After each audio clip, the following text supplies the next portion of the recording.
안녕하세요. 반갑습니다. 저는 필리핀에서 선교를 하고 있는 데이비드 김 선교사입니다. 오랜만에 여러분들을 뵙게 되어서 반갑습니다. 제가 지난번에 유튜브 동영상으로서 결혼과 이혼 그리고 재혼이 더 무서운 것이다 라고 하는 영상을 올린 적이 있어요. 그런데 많은 분들이 저한테 메일을 보내고 메시지를 보냅니다. 그래서 이것 때문에 한 번 더 제가 이 유튜브를 찍어야 되겠다라는 생각을 하게 되었습니다. 자, 다시 한번 정리를 해보겠습니다. 여러분, 법이라는 것이 왜 필요할까요? 법은 왜 필요하죠? 법을 모든 사람이 지키면 법이 필요가 없어요. 그런데 법을 지키지 않기 때문에 법이 필요한 것이고, 또 법이 있음으로 인해서 어떻게 하죠? 우리가 그 어떤 것은 해야 되겠다, 어떤 것은 하지 말아야 되겠다라고 하는 어떤 텍스트, 그런 잣대가 되는 거죠. 성경에 왜 율법이 필요할까요? 왜 구약이 필요하죠? 우리 신약만 가져도 얼마든지 살아갈 수 있거든요. 예수 믿고 천국 가면 되는 건데 우리가 굳이 구약이 있어야 될 이유가 뭘까요? 다 지나간 거 아닙니까? 그런데 그렇지 않습니다. 구약이라고 하는 것이 더 좁게 얘기하면은 율법이라는 것이 왜 필요한 것인가? 율법의 목적이 중요한 거죠. 율법이 필요한 것은 그 율법을 통하여 무엇이 죄고 무엇이 선인가라고 하는 것을, 어떤 것은 해야 되고 어떤 것은 하지 말아야 되는 것을 우리가 그 율법을 통하여 깨닫게 되는 거죠. 여기서 우리가 기억해야 될 것이 한 가지 있는데 그것은 무엇이냐면, 그 율법을 통해서 우리가 그러면 어떻게 해야 될 것이냐. 첫 번째로 율법을 통해서 우리가 첫째, 하나님은 우리에게 율법을 주신 목적, 첫 번째로 율법을 통해서 내 죄를 깨달아라 이거예요.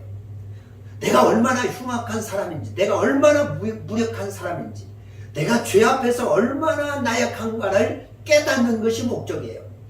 내가 죄인인 것, 내가 정말 무력한 인간이라는 것. 그리고 두 번째, 율법을 통해서는 내가 하나님 앞에 갈 수 없다. 그래서 뭐냐? 율법이 우리를 예수께 인도하는 거죠. 복음으로 우리를 인도하는 거죠. 그래서 바울은 이걸 가르쳐서 율법은 우리를 예수께 인도하는 몽학선생이다 그렇게 말하고 있는 것입니다. 율법의 목적은 더도 덜도 아니에요. 예수 그리스도께 우리를 인도하는 것이 율법의 진정한 목적인 것입니다. 그런데 어떤 사람들은요, 율법을 지키려고 하죠. 그러면 복음이 필요 없어요. 만약에 여러분들이 율법을 통해서 죄를 깨닫고 내가 죄인임을 깨닫고 예수님을 붙드는 그런 모습이 아니라, 내가 율법을 지키려고 하는 자는 그리스도에게 끊어지고 예수님과 복음과 상관이 없는 자가 된다라고 얘기하죠. 그래서 율법이라는 건 반드시 필요한 것입니다. 자, 그러면 예수님이 오셔서 신약에 이렇게 만들어 놓은 법들이 또 있어요. 그 법은 어떻게 하냐? 우리가 물론 그 법은 지켜야 되겠죠. 그래서 그 법들을 통해서 우리에게 보여주는 건 뭐냐? 무엇이 옳고 무엇이 하지 말아야 될 것, 어떤 것은 해야 되고 어떤 건 하지 말아야 되는가, 그걸 우리들에게 알려주는 거예요. 그래서 복음에서 알려주는 법들은 굉장히 중요한 것입니다. 결혼이라고 하는 것은 그렇잖아요. 결혼이라고 하는 것은 모든 사람들이 함부로 해서는, 제가 예전에 말씀드렸죠. 결혼이라고 하는 것은 아무하고나 할 수 없다. 이것은 신성한 것이고 새로운 공동체를 만드는 거기 때문에 그냥 의견이 서로 얼굴이 이쁘고 또 마음에 들고 또 좋아서 그렇게 하는 것이 아니라, 첫째는 믿음이 서로 맞아야, 영적인 것이 서로 맞아야 되고요. 그 다음에 하나님을 믿는 백성끼리 결혼을 해야 된다. 그리고 결혼이라고 하는 건 중요한 거기 때문에 결혼하고 나서 다음에 헤어질 수 없다. 절대 이혼이 불가능하다. 그렇게 말씀드렸어요. 결혼 자체가 하나의 공동체로, 아교처럼 이렇게 딱 두 개였던 사과가 한쪽이 딱 뭉칠 때 진정한 사과가 되는 것처럼 딱 붙여놓으면 악교로 붙인 것처럼 떨어져 있던 객체가 모여서 하나가 되는 거죠. 그렇기 때문에 결혼이라고 하는 것은 절대로 이것은 갈라설 수 없는 것이죠. 그런데 어때요? 사람들이 자기 인위적으로 그것을 갈라놓는 거죠. 그것은 하나님 보시기에 그건 법을 어기는 거죠. 그래서 우리가 결혼할 때는 첫째, 신중하게 결혼해라. 그리고 같은 예수 믿는 사람끼리 결혼하는 것이 첫 번째입니다. 그리고 그 다음에 나머지를 보는 것이 중요하고, 한 번 결혼하면 헤어지지 않는다. 그런데 피치 못하게 이혼해야 될 문제들이 있죠. 그게 뭐였죠? 바로 배우자가 음행했을 때는 그 하나님 앞에 법을 깬 거예요. 그렇기 때문에 음행한 연고, 음행 때문에 상대방이 이 결혼 생활을 깼을 때는 문제가 없는 거예요. 그런데 음행한 연고 없이 이혼하는 것들은 그건 법적으로 불법입니다. 그건 있을 수 없어요. 자, 그런데 많은 분들이 저한테 메일을 보내고 메시지를 보내는 것은 무엇이냐? 재혼에 대한 거죠. 재혼. 이혼보다 더 중요한 것이, 이혼보다 더 무섭고 중요한 것이 뭐냐? 재혼이라고 하는 것인데, 누구든지 음행한 연고 위에 아내를 내어버리고 다른데 장가가는 자는 간음하는 것이다 그랬어요. 그래서 음행한 연고가 아닌 사람들끼리 재혼을 하게 되면 그것은 이미 법을 어긴 사람들이, 그러니까 이혼을 할 수 없는 사람들이 이혼을 한 거예요. 하나님 앞에서는 그것이 이혼이 안 돼 있어요. 그런데 그런 상황에서 다른 남자를 만나게 되니까 그게 뭐냐? 계속 간음하게 되는 것이죠. 그래서 재혼을 할 때 가장 먼저 봐야 될 것이 뭐냐? 첫 번째로 배우자에게 가장 먼저 봐야 될 것은 예수 믿는지, 두 번째로 그 사람이 왜 이혼을 하게 됐는지, 그 사람이 만약 재혼이라면 왜 그 사람이 이혼을 하게 되었는지를 봐야 되는 거예요. 그분이 전에 예수 믿지 않는 남편과 살았다면 그건 문제가 되지 않습니다. 그분이 상대방의 음행 때문에 문제가 일어나서 이혼을 했다, 그건 문제가 되지 않아요. 그런데 그 두 가지 문제가 아닌 상황에서 재혼을 하는 것은 한번 생각해 봐야 된다는 것입니다. 그래서 할 수 있으면 여러분들이 그런 사람들을 피하는 것이 좋습니다. 자, 그런데 이미 내가 이런 경우가 있죠. 이미 내가 그 사람을 사랑하기 때문에 이미 재혼했기 때문에 어쩔 수가 없어요. 이거는 할 수가 없습니다 라고 할 때 어떻게 해야 되느냐? 여러분 그거 아십니까? 우리는 하나님께서 하시는 일들은 최선이 있고 차선책이 있어요. 최선은 법대로 가는 것입니다. 하나님이 나를 이끌어 주시는 대로 가면 그게 최고의 아름다운 삶이 될 수가 있어요. 그런데 그 하나님이 정해놓은 룰을 떠나서 내가 그 길을 가게 되면 여러 가지 고통과 어려움이 찾아올 수가 있어요. 그것은 우리가 감내해야 될 부분이라고 하는 것입니다. 그러면 내가 이미 그 길을 가지 못했을 때 어떻게 할 것이냐? 그냥 두려움과 걱정과 근심 속에서 나는 날마다 간음하니까 어찌하면 좋고 그렇게 살아가야 될까요? 그렇지 않지요. 그러면 어떻게 할 것인가? 누가복음 7장 36절에서 50절의 내용을 볼 것 같으면 거기에 뭔 내용이 나오냐? 한 바리새인이 예수님을 초청했는데 예수님이 그 집에 들어가서 같이 음식을 나누고 있었던 것 같습니다. 그런데 어떤 여자 하나가 와서 자기가 가지고 있던 옥합을 깨뜨려서 예수님의 발에 붓고 자기 머리털로 눈물을 흘리면서 예수님의 발을 닦는 것을 보게 됩니다.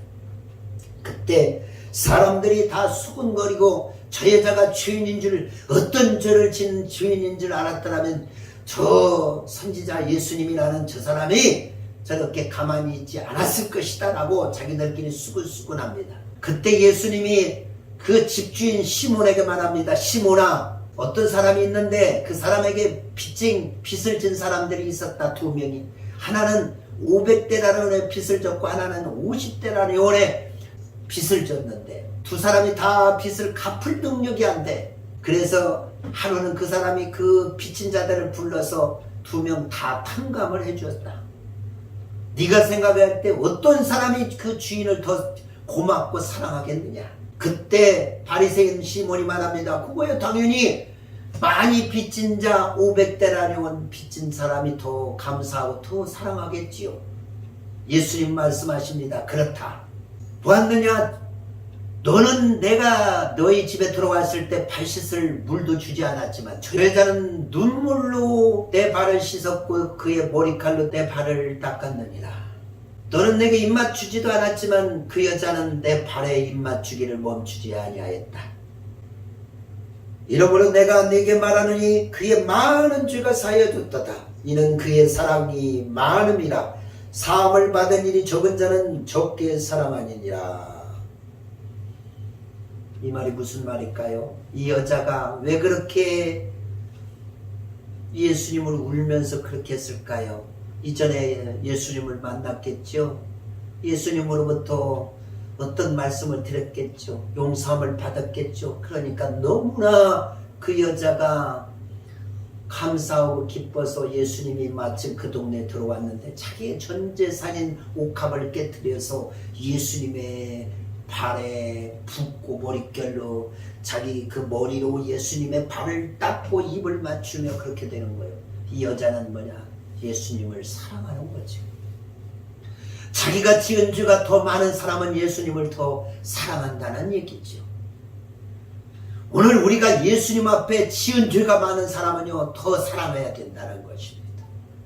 만약 여러분이 정말 하나님 앞에 지은 죄가 너무나 크다라고 하면 다른 사람보다 더 사랑해야 되는 거예요. 내가 만약 재혼한 것이 불법이고 내가 잘못된 것이라면 내가 매일 이 재혼 때문에 간음하고 있다라고 여러분이 생각한다면 절망하고 걱정하고 근심할 것이 아니라 어떻게 해요? 다른 사람보다도 더 주님을 더 사랑하면 되는 거예요. 더 많은 주의 일을 하면 되는 것입니다. 그것을 통하여 네 많은 죄가 더 사함을 받느니라 주님이 말씀하셨거든요. 그래서 예를 들면 저가 그렇습니다. 저는요 자랑할 것도 없고 내세울 것도 없고 정말로 제 자신을 돌아보면 날마다 저는 울 수밖에 없는 모습이에요. 왜 그렇게 나는 나약한가? 왜 그렇게 나는 흉악한가? 왜 그렇게 하나님 앞에서 내가 부끄럽는가? 하나님이 나를 너무나 사랑하시는데 내가 이 정도밖에 할 수 없는 나의 모습을 보게 되는 것이죠. 그래서 제가 더 다른 사람보다도 더 많이 열심히 요한의 아들 시몬아 네가 다른 사람들보다 더 나를 사랑하느냐? 주님이 물어보는 거예요. 지은 죄가 많은 사람은 더 주님을 사랑하는 거예요. 다른 사람이 다 잘 때 정말 더 주의 일을 힘쓸 수밖에 없는 거예요. 그렇기 때문에 저는 내가 지은 죄가 많고 내가 하나님 앞에 더 부끄럽기 때문에 남이 잘 때 더 열심히 더 발벗고 뛰면서 한국뿐 아니라 세계까지라도 달려가면서 주의 일에 앞장서는 거예요. 왜? 지은 죄가 많기 때문에. 제가 중고등학교 다닐 때 또 예수를 제대로 알지 못할 때 얼마나 많은 죄를 지었습니까? 저는 모태신앙인데도 제가 하나님의 사랑을 깨닫지 못했을 때는 불평하며 원망하며 살아왔던 세월이 얼마나 많았습니까? 저는 그냥 너무나 험한 죄를 지은 게 너무 많아. 그래서 어떻게 해요? 나는 일반적인 것으로는 안 된다. 하나님이 나를 목사로 불러주시고 선교사로 불러주셨는데 나는 다른 사람들이 하는 만큼 가지고는 안 된다. 왜? 지은 죄가 많기 때문에 그 죄를 어떻게든지 하나님 앞에 나는 더 열심히 해야 되겠다. 왜? 하나님으로부터 받은 상이 하나님이 내게 탕감해 준 것이 많은 사람은 더 열심히 충성해야 되는 거예요. 만약 여러분이 재혼 때문에 괴로워하고 있다면, 여러분이 낙태 때문에 괴로워하고 있다면, 여러분이 수많은 죄를 지은 것 때문에 괴로워하고 있다면 단순히 여러분이 괴로워하고 근심할 것이 아니라 절망할 것이 아니라 어떻게 해요? 주님이 그런 나를 사랑하시기 때문에 그런 나를 용서해 주고 계시잖아요. 그러니까 어떻게 해야 돼요? 더 열심히 여러분이 이제 처해진 그곳에서 여러분이 그 교회에서 더욱더 여러분은 분발해야 될 줄 믿습니다. 더 열심히 하면 되는 거예요. 그렇지만 하나님께서 세워놓은 법은 법인 거예요. 법을 어기면 안 되지요. 이 세상은 낙태가 죄가 아니라고 하지만 하나님은 낙태하면 안 되는 생명을 우리가 마음대로 할 수가 없잖아요. 그러니까 낙태한 사람은 더 열심히 하나님 앞에 더 사랑을 받았기 때문에 지은 죄가 많은 사람은 더 열심히 하는 거예요. 죄가 많은 사람. 저는 제 자신이 죄가 많다고 생각하기 때문에 남들만큼 해서는 안 돼요. 오늘 이 누가복음 7장의 이 여인, 사람들이 손가락질 하잖아요. 저 여자가 지은 죄가 얼마나 큰데 저 예수님이 저렇게 놔둘까? 아니요. 예수님 죄인인 줄 다 알죠. 그렇지만 사랑하잖아요.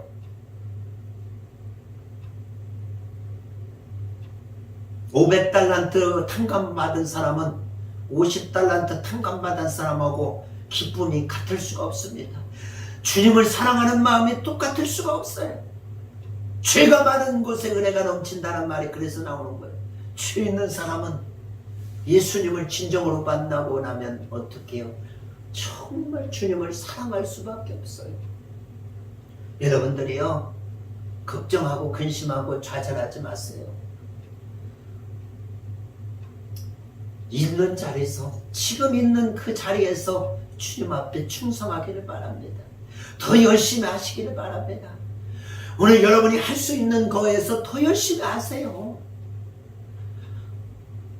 그게 하나님의 사랑을 받는 우리들의 모습인 거예요. 우리가 마땅히 해야 될 것이고요. 법적으로 따져볼까요? 바리새인처럼 정말 정확한 사람들이 어디 있습니까?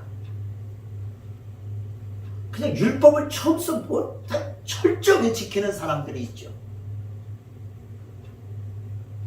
금식하고 기도생활하고 죄를 안 지려고 몸부림치죠. 그러나 그의 마음속에 교만이 가득 차 있어요.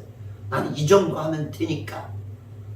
오늘 문둥이 시몬, 오늘 이 바리새인 시몬 같은 사람들, 법을 지키고 나름대로 잘한다고 생각하는 사람보다 주님이 더 사랑하는 사람이 누굴까요? 죄인이지만 오늘 이 여자처럼 눈물을 흘리면서 주 앞에 엎드리며 하나님 앞에 기도하며 하나님 앞에 충성하며 다른 사람보다 더 열심히 노력하는 그런 사람을 더 사랑하는 거예요. 지나간 것은 할 수 없어요. 이미 내가 지은 죄는 할 수 없는 것입니다. 그렇다고 해서 내가 다른 사람을 또 만나러 나갈 수는 없는 거죠. 오늘 재혼한 그 정말 좋은 가정을 깨뜨리고 또 다시 다른 데로 우리가 갈 수는 없는 거죠. 그러면 어떻게 해야? 주님을 더 사랑하시기를 바랍니다. 주님 앞에 충성하세요. 할 수 없는 것에 노력하세요. 제가 선교를 해보니까요, 지금 이 순간에도 죽어가는 사람이 얼마나 많은지 모릅니다. 여러분 눈을 들어보셔요. 여러분 주변의 교회, 연약한 교회, 여러분이 할 수 있는 일, 하나님의 나라의 일이 얼마나 많습니까? 포기하지 마시고 염려하지 마시고 있는 자리에서 충성하세요. 주님을 더 사랑하세요. 오늘 여러분에게 말합니다. 사랑하는 요한의 아들 시몬아, 네가 나를 사랑하느냐?